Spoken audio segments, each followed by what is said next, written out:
The Assembly will now hear an address by His Excellency Carol Naroki, President of the Republic of Poland. I request protocol to escort His Excellency and invite him to address the Assembly.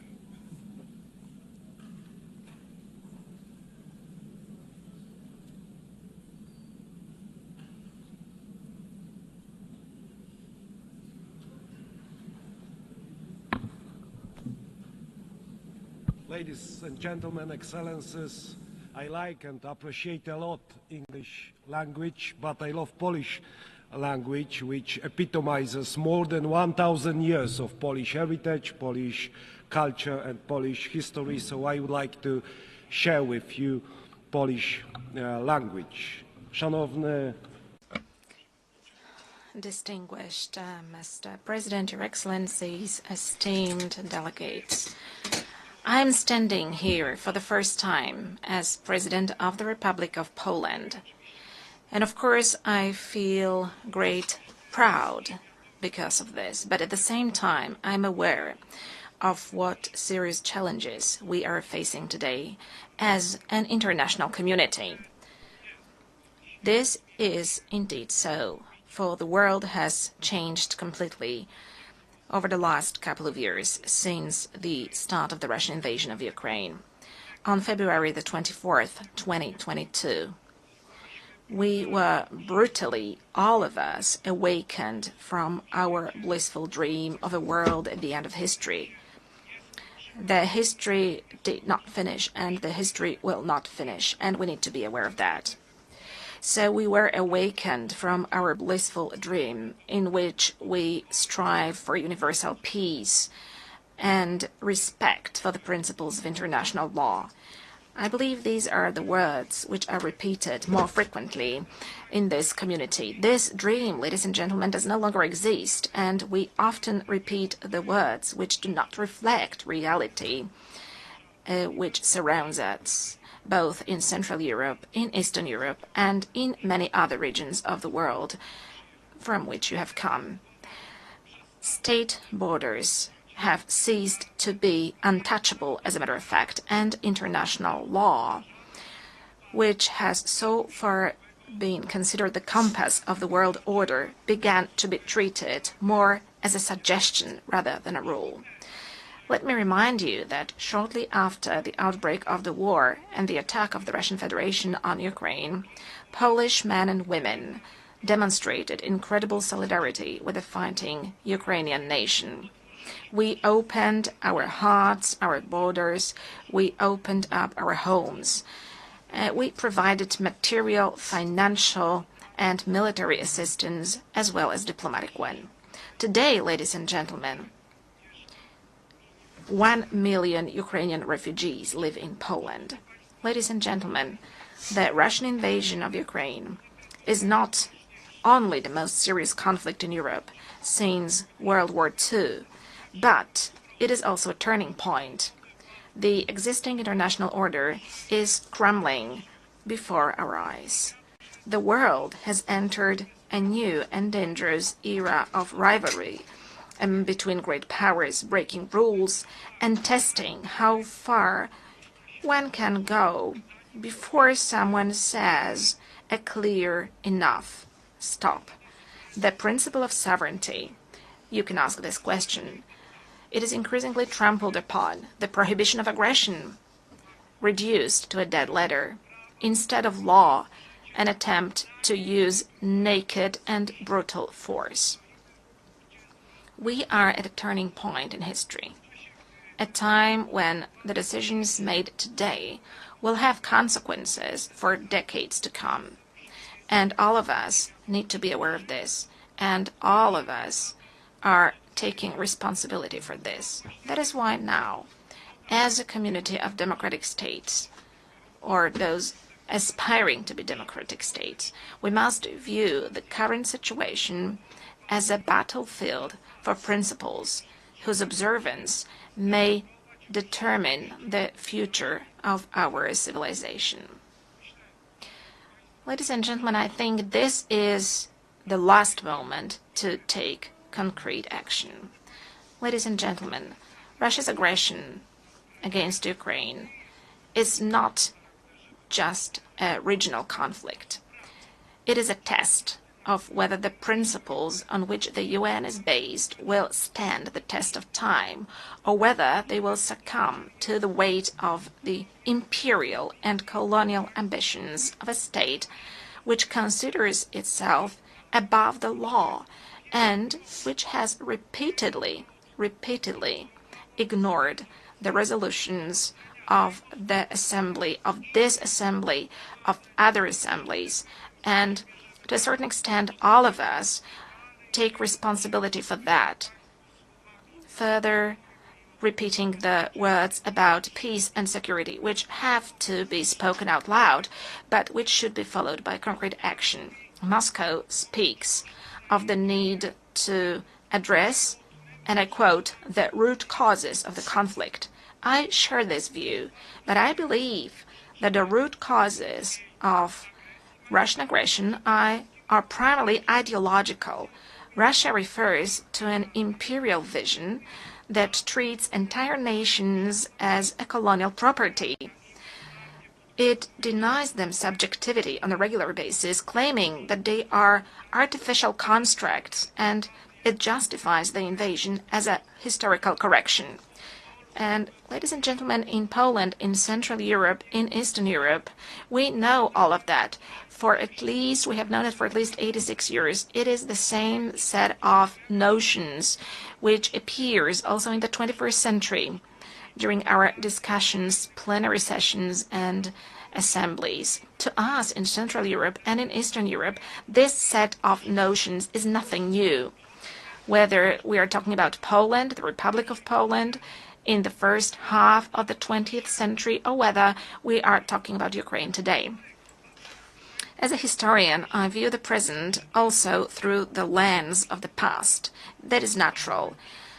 After centuries of conquests, wars, partitions, deportations, rapes, and crimes, in the 20th and in the 21st century, Russia has simply not abandoned its imperial ambitions. One of my great predecessors, the late President Lech Kaczynski, understood this perfectly well when he spoke in front of the Georgian parliament in 2008. His words, spoken at that time, have stood the test of time. President Lech Kaczynski said, ladies and gentlemen, today Georgia, tomorrow Ukraine, the day after tomorrow the Baltic states, and later, perhaps, it will be time for my country, for Poland. When Russia attacked Georgia, it was not clear to everyone that this was only the beginning of the Kremlin's new imperialism. Unfortunately, the wind of history, which we know and understand so well in Poland, is beginning to blow again. Once again, we are experiencing Russian imperialism also on our soil, in Poland.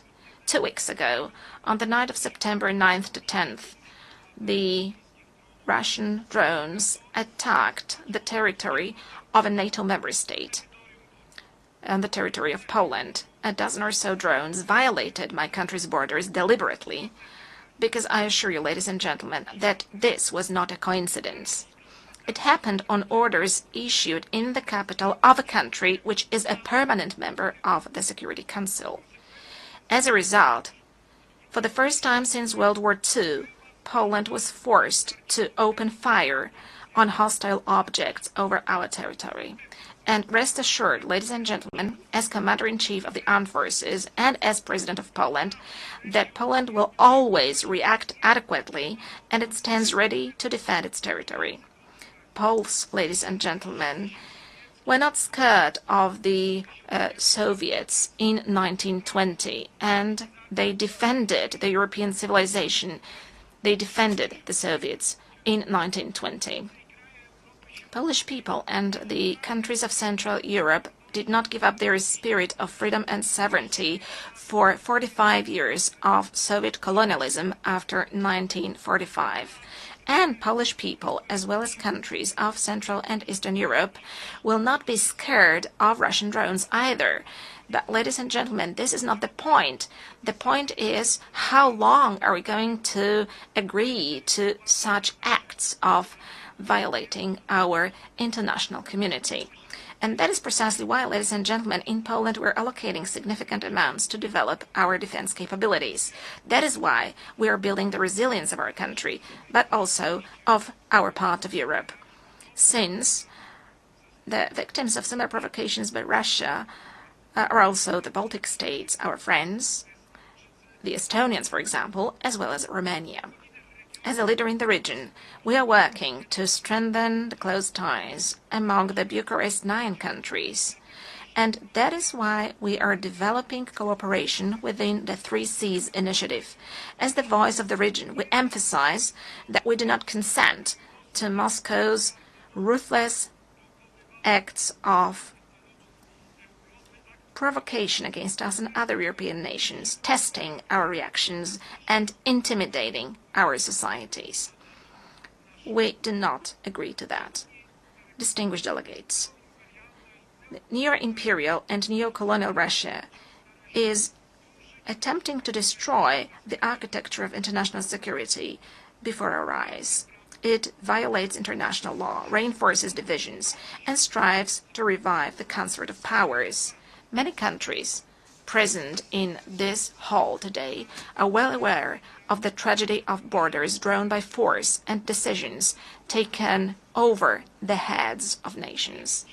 Historical experiences, often so difficult for my country, shows that lasting peace cannot be built on rewarding aggression. We cannot agree to territorial integrity and sovereignty being violated. Russia's current actions do not indicate a willingness to pursue genuine peace, declarations of dialogue, and this is something we know as well, are accompanied by military offensives and more attacks, with victims being civilians, including children.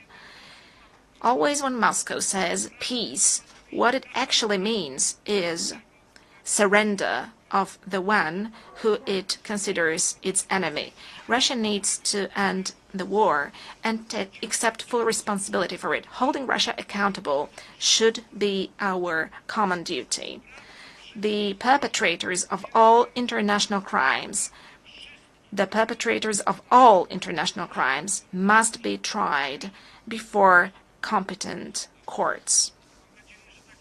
And I hope this is going to be the case soon, and that we are going to meet in the coming years, also during my presidency, and discuss things which should be obvious for all of us.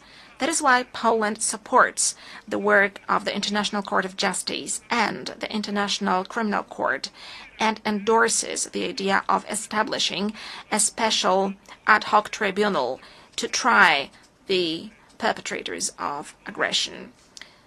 For no war can be profitable for the aggressors. Wars cannot pay off to the aggressors, also in terms of economy. States and nations deserve full compensation also from those who started the Second World War.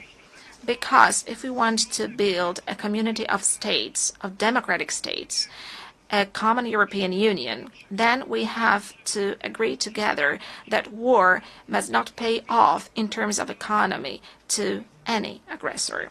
Ladies and gentlemen, as I mentioned, we are currently facing a whole range of global and local challenges. The eyes of the world, and ours too, are currently looking at the Middle East. Poland, like many other countries in the world, is following with concern the situation in this region, in the Middle East, where, as a result of the brutal attacks by Hamas on October the 7th, 2023, the conflict has escalated. Israel, like any other country, has the right to self-defense. Actions undertaken by Israel, however, must comply with international law, including international humanitarian law. Poland continues to advocate for a two-state solution to the conflict in the Middle East, in such a way as to give both the Palestinians and the Israelis the right to live in peace and security. Poland consistently supports international efforts to improve the situation in the Middle East and calls on the UN to take action. Ladies and gentlemen, Poland has no colonial past, which is why we are a reliable and trustworthy partner for Asian and African countries. What is more, we ourselves, we Poles, were victims of colonial policies pursued by superpowers, so we understand perfectly well the instruments used by neo-imperial powers, and we do not consent to them destabilizing certain regions of the world. As President of the Republic of Poland, I will pay particular attention to developing our cooperation with various regions of the world. I'm referring to the African continent. We can all see how the ongoing wars, conflicts, and terrorist attacks undermine the efforts of proud African nations to live and develop in safe and just conditions. The world must stand with all those affected by insecurity and help them restore peace. We do not consent to neo-imperial powers destabilizing, for instance, the Sahel, in order to arbitrarily manage global migration flows or apply migratory pressure. Nor do we consent to international criminal groups profiting from human trafficking and slave labor. We also want, and it is obvious as Poland, to develop relations with the countries of Asia and the Pacific. The role of this region in shaping the international order in the 21st century has significantly grown.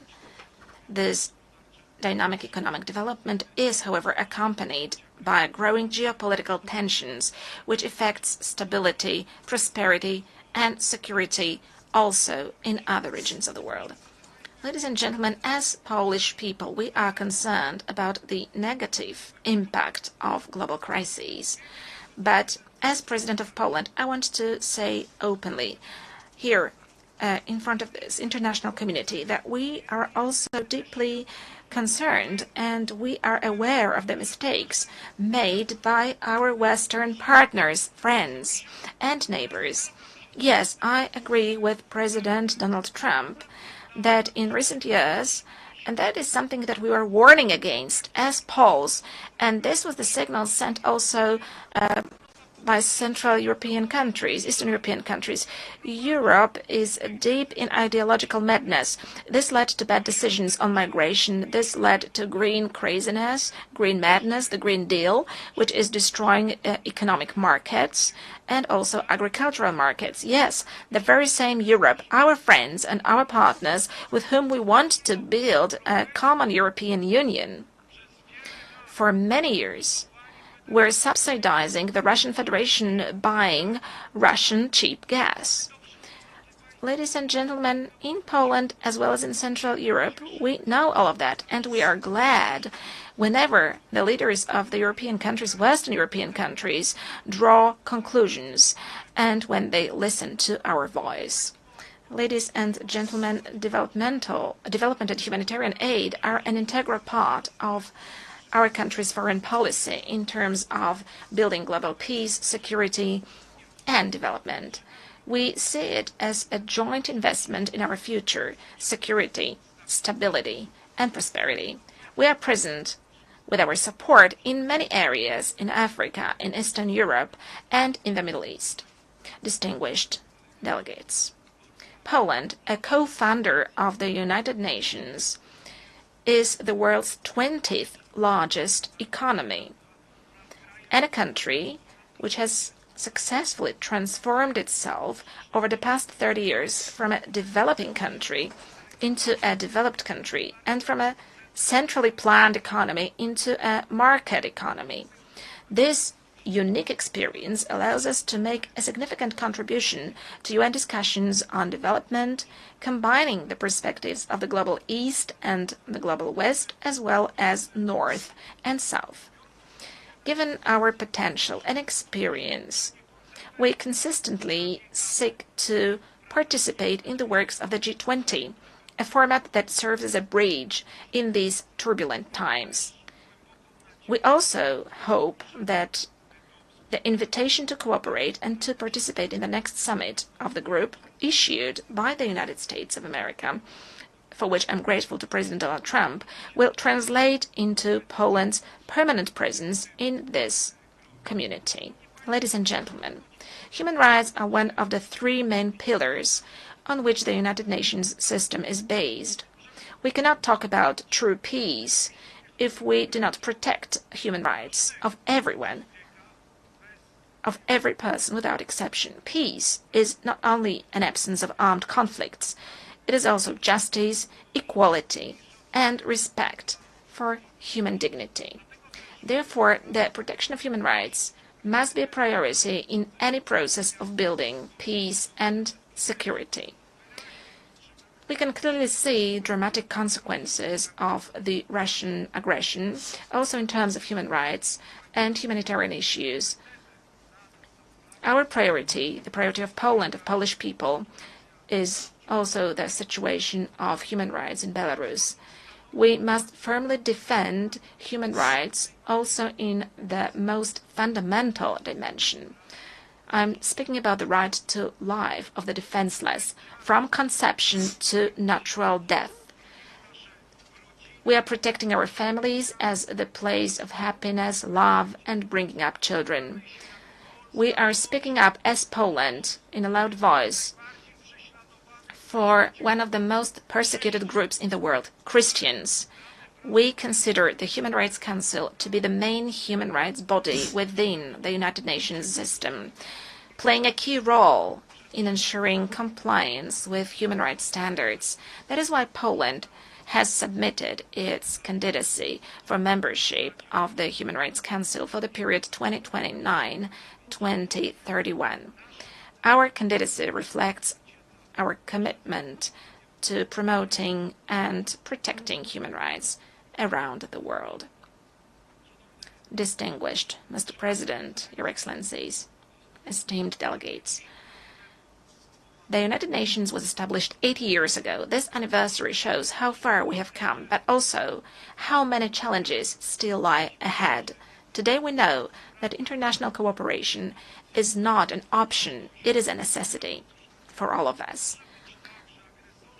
It is unacceptable that aggressors begin to march with impunity through other people's territories and perpetrators of war crimes sleep peacefully without accountability every day. Let me remind you that after World War II, there was no room for relativizing crimes, at least in case of the most important commanders who gave orders. There was Nuremberg, there was a court, there was a name and a family name, there was a charge and a sentence, because it was not just about revenge, it was about principles. And today it's also about principles to make sure that crime is not rewarded and that the law is never replaced by force. Today we must return to that spirit. We must build an international system of accountability that will not hesitate to call evil by its name, regardless of the flag it bears on its shoulder. We must make it clear there are borders, there are human rights, there is international law, and anyone who violates it should face severe consequences. But it is not going to happen by itself, ladies and gentlemen, for the world order is not given once and for all. It depends precisely on us, on the governments, institutions, but most importantly, on societies. As one of the Nobel Peace Prize laureates once said, neutrality helps the oppressor always, never the victim. Silence encourages the tormentor, never the tormented. Let these words be not just a warning, but also a call to action here and now. Thank you for your attention.